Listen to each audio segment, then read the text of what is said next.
I think we're going to talk about compression ratio. And compression ratio is pretty important if you didn't know that, okay? Because the number one reason compressors fail is overheat. And the number one reason for overheat is compression ratio, okay? We always say that there's four components to a DX system. We know the compressor, the condenser, the metering device, the evaporator. And some would argue, myself included, that refrigerant's the fifth component. It's the driver too. But without a doubt, hands down, the compressor is the heart of the system. So we got to take care of it. And we can tell a lot about how that system's running by the compressor. Okay.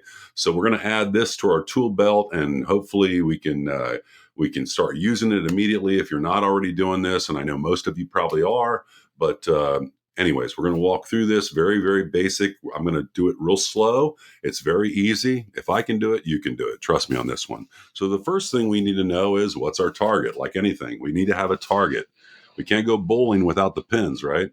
So our target for today is going to be high temperature air conditioning 3-to-1, medium temp bologna, beer, pop 5-to-1, reach in coolers. The low temp for your freezers 10-to-1. So that's minus 35, minus 40 at the SST. So that's what we're shooting for. So the farther those numbers get apart, the more robust those compressors are. Okay. So the higher the compression ratio, again, number one reason the compressors fail. Okay. The farther they get apart, what it's really telling you is you either have really high head pressure or low suction pressure or the combination of both. Okay. And that's what we're trying to avoid to have. Okay. So if you know this and you're gauged up, I'm not suggesting to gauge up every time if you don't need to, but a lot of times we do, then just add the atmospheric pressure to it. And here's what I mean by that. Okay. So I'm going to take my gauge pressure. We see the gauges hooked up, and we've got the high side and the low side. We all know that. We refer to that as PSIG. Today, for the sake of not arguing, we're going to say standard atmospheric pressure is 14.7. Now, if you go to Denver, Colorado, they will assure you almost immediately in the classroom that 14.7 is not standard atmospheric pressure, and they don't boil water at 212 degrees. I know that from experience. The next time I went out, I had high altitude PT charts. That's a true story. 14.7, then I'm going to take zero point 0.3 and add it to the 14.7, and it gives me the number 15.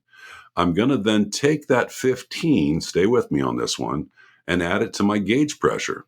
So I've got on the high side, I got 428. On the low side, I got 120. All right. Add my 15.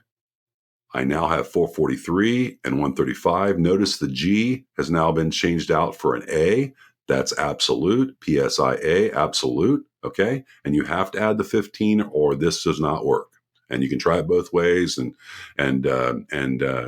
you'll see what I'm talking about. Okay.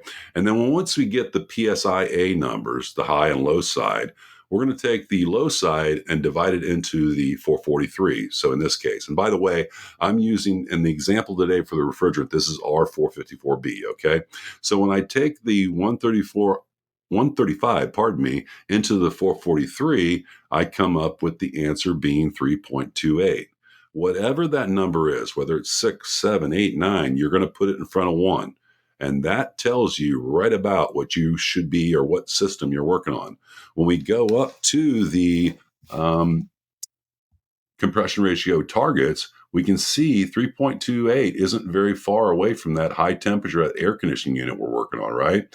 So again, that's why the squiggly lines here, it's nominal or close to, so you're in the ballpark. Could be 2.91, but just so you know, this is what we're shooting for, okay? So, but on that note, if you gauged up to an air conditioning unit at a residential, light commercial, whatever, okay, rooftop unit, and you see 10-to-1, I can assure you, you're not seeing 225 stay alive on the discharge line. Remember our 225? 225 degrees Fahrenheit, 6 inches out from the compressor. You try to keep it under that number, okay?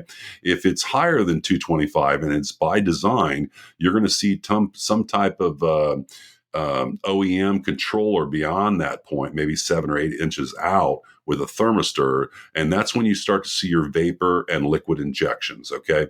It's cooling that compressor off when it gets too high, 235, 245, maybe even 260.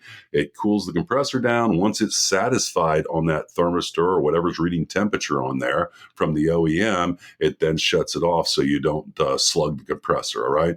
So that's your fun fact today. That's how to calculate compression ratio. Hope you got something out of that. I'm Don Gillis, and I will see you next time.